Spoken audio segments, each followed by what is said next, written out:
আসসালামু আলাইকুম। আজকে আমি খুবই মজাদার একটা রান্না করছি। বড় একটা রুই মাছ, ওই রুই মাছের মাথা আর লেঞ্জা দিয়ে আলু দিয়ে টমেটো দিয়ে ঝোল করে রান্না করতেছি আমি। আমার রান্না প্রায় শেষের দিকে। এখন কতগুলো ধনিয়া পাতা দিয়ে দিচ্ছি এখানে। এই রান্নাটা খুবই মজা হয়, বিশেষ করে আলু তাজা মাছ হইলে। আর আমার মাছটা খুবই খুবই তাজা ছিল।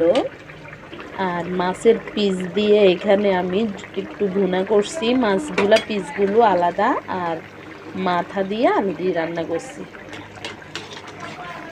আমার রান্না তাজা তাজা মাছ হলে খেতে কিন্তু অনেক মজা হয়, তাই না? আর অনেক মজার ছিল। যে আমার রান্না কমপ্লিট, এখন আমি নামাই ফেলবো।